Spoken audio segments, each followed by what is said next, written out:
Hare Krishna, Radhe Radhe. Welcome to my channel.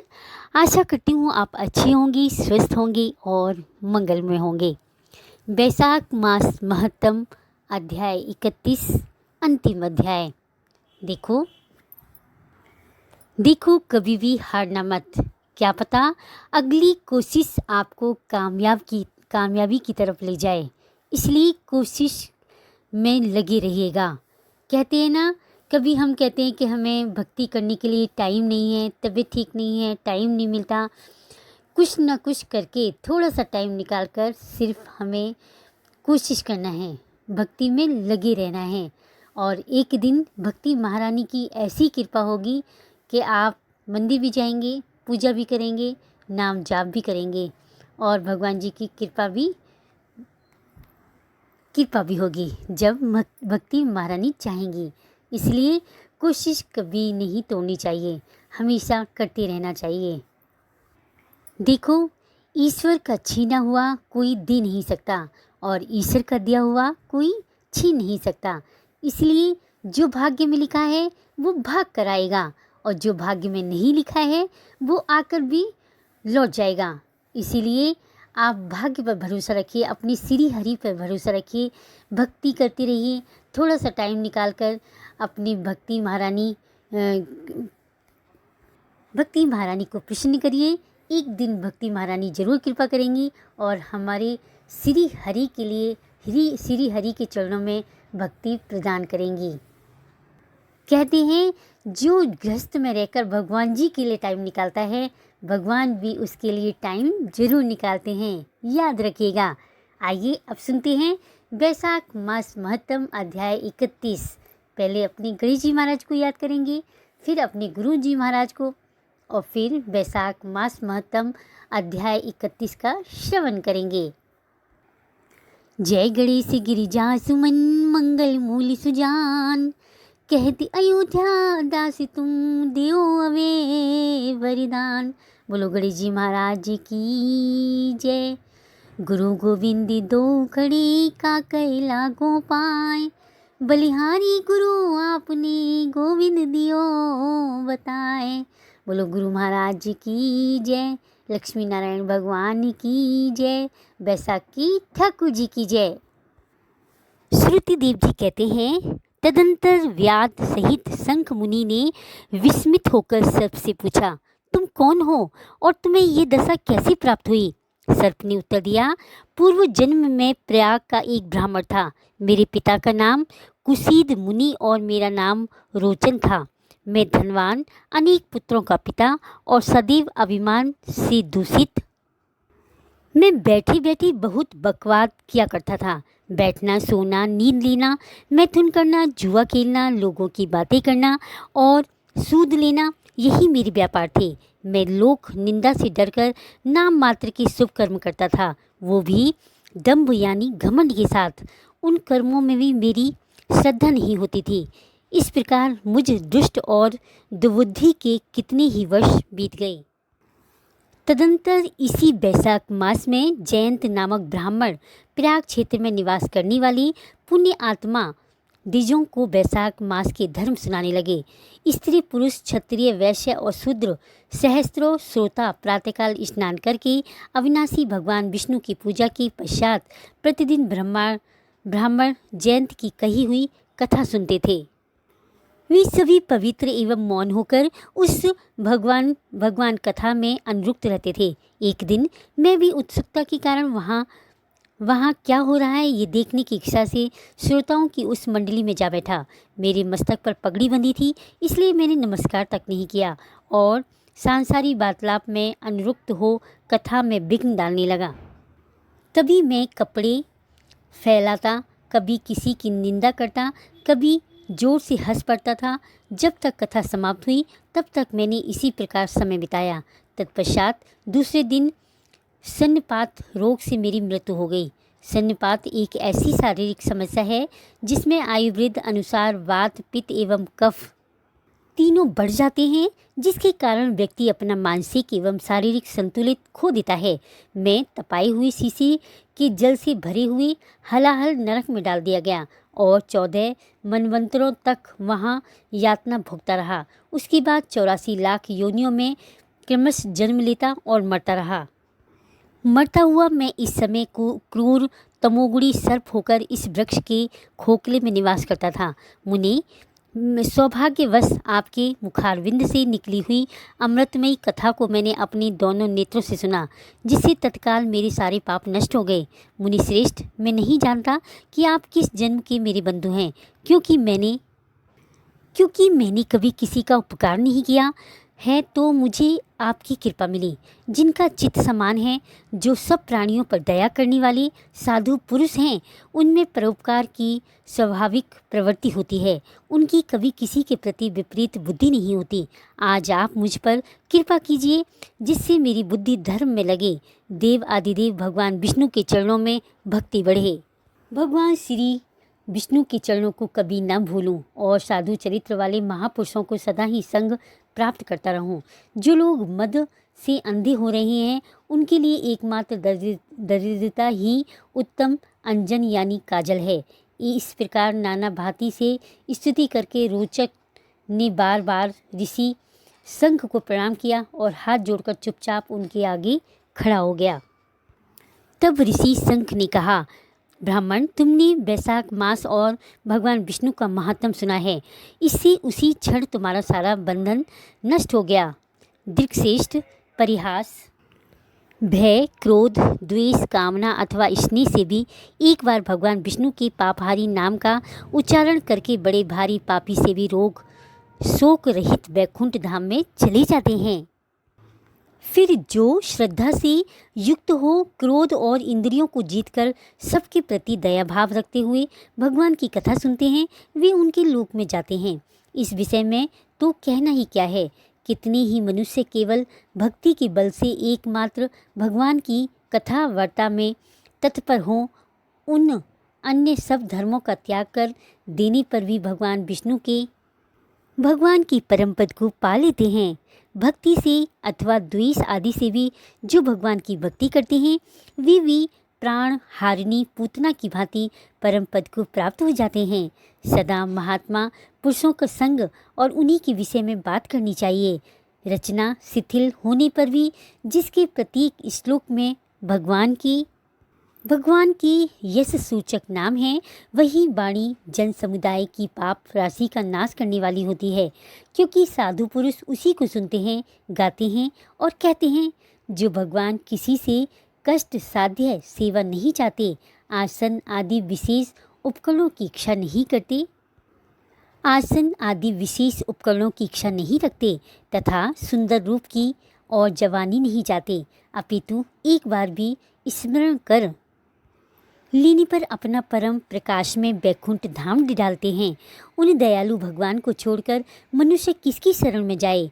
उन्हीं रोग शोक से रहित चित्त द्वारा चिंतन करने योग्य अव्यक्त दया निधान भक्त वत्सल भगवान नारायण की शरण में जाओ। महामते, वैशाख मास में कहे हुए उन सभी धर्मों का पालन करो, उससे प्रसन्न होकर भगवान जगन्नाथ तुम्हारा कल्याण करेंगे। ऐसा कहकर शंख मुनि व्याध की ओर देखकर चुप हो गए। तब उस दिव्य पुरुष ने पुनः इस प्रकार कहा, मुनि, मैं धन्य हूँ। आप जैसे दयालु महात्मा ने मुझ पर अनुग्रह किया है। मेरी कुत्सित योनि दूर हो गई है और अब मैं परम गति को प्राप्त हो रहा हूँ। ये भी मेरे लिए सौभाग्य की बात है। यूँ कहकर दिव्य पुरुष ने शंख मुनि की परिक्रमा की तथा उनकी आज्ञा लेकर वह दिव्य लोक में चला गया। तदंतर संध्या हो गई। व्याध ने ऋषि शंख को अपनी सेवा से संतुष्ट किया और उन्होंने सायकाल की संध्या उपासना करके शेष रात्रि व्यतीत की। भगवान की लीला अवतारों की कथा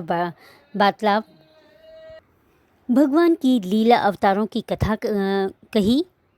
वार्तालाप करते हुए रात व्यतीत करके शंख मुनि ब्रह्म मुहूर्त में उठे और दोनों पैर धोकर मौन भाव से तारक ब्रह्म का ध्यान करने लगे। तत्पश्चात शौच आदि क्रिया से निवृत्त होकर वैशाख मास में सूर्योदय से पहले स्नान किया और संध्या तर्पण आदि सब कर्म से समाप्त करके उन्होंने हर्षयुक्त और हृदय से व्याध को बुलाकर उसे राम इस 2 अक्षर वाले नाम का उपदेश दिया, जो वेद से भी अधिक शुभकारक है। उपदेश देकर इस प्रकार कहा, भगवान विष्णु का एक एक नाम भी संपूर्ण वेदों से अधिक महत्वपूर्णशाली माना गया है। ऐसे अनंत नामों से अधिक है भगवान विष्णु का उस सहस्र नाम के समान राम नाम माना गया है। इसलिए व्याध, तुम निरंतर राम नाम का जाप करो और मृत्यु पर्यंत मेरे बताए हुए धर्मों का पालन करते रहो। इस धर्म के प्रभाव से तुम्हारा वाल्मीकि में दूसरा जन्म होगा और तुम इस पृथ्वी पर वाल्मीकि ऋषि के नाम से प्रसिद्ध हो जाओगे। व्याध को आशीर्वाद देकर मुनि शंख ने दक्षिण दिशा को प्रस्थान किया। व्याध ने भी शंख मुनि की परिक्रमा करके बार बार उनके चरणों में प्रणाम किया और जब तक वे दिखाई दिए तब तक उन्हीं की ओर देखता रहा। फिर उसने अति योग्य वैशाख मास धर्मों का पालन किया। जंगली कैथ, कटहल, जामुन और आम आदि के फलों से राह में थके मादे पृथकों को यह भोजन कराता था। जूता, चंदन, छाता, पंखा आदि के द्वारा तथा बालू के बिछावन और छाया आदि की व्यवस्था से पृथकों के परिश्रम और पसीने का निवारण करता था। प्रातःकाल स्नान करके दिन रात राम नाम का जाप करता था। इस प्रकार धर्म अनुष्ठान करके वह दूसरे जन्म में वाल्मीकि का पुत्र बना। उस समय वह महायशस्वी वाल्मीकि के नाम से विख्यात हुआ। उन्हीं वाल्मीकि जी ने अपनी मनोहर प्रबंध रचना द्वारा संसार में दिव्य राम कथा को प्रकाशित किया, जो समस्त कर्म बंधनों का उच्छेद करने वाली है। श्रुति देव जी बोले, मिथिलापते देखो, वैशाख का महात्म ऐसा ऐश्वर्य प्रदान करने वाला है जिससे एक वैशाख के सभी धर्मों का पालन करने से व्याध भी परम दुर्लभ ऋषि भाव को प्राप्त हो गया। वैशाख मास में व्याध के सिर्फ जूता दान करने से दुर्लभ ऋषित्व प्राप्त हुआ। यह रोमांचकारी उपाख्यान सब पापों का नाश करने वाला है। जो इसे सुनता है और सुनाता है वह पुण्य माता के स्तन का दूध पीने वाला नहीं होता, उसे मोक्ष प्राप्त हो जाता है, फिर वह इस संसार में वापस नहीं आता। इस महात्म को पूरी रीति से वर्णन करने की सामर्थ्य तो ब्रह्मा जी को भी नहीं है। पहले कैलाश के शिखर पर बैठकर पार्वती जी ने महादेव जी से पूछा। तब महादेव जी 100 वर्ष तक यही कथा कहते रहे तो भी पूरी नहीं हुई। तब असमर्थ हो चुप हो गए। वैशाख मास के उत्तम महात्म का पूरा वर्णन रोग शोक से रहित जगदीश्वर भगवान नारायण के सिवा दूसरा कौन कर सकता है। पहले सब ऋषियों ने मनुष्यों के हित कामना से थोड़ा वैशाख महात्म वर्णन किया, परंतु हे राजन, किसी ने अंत नहीं पाया। असमर्थ होकर सब बैठ गए।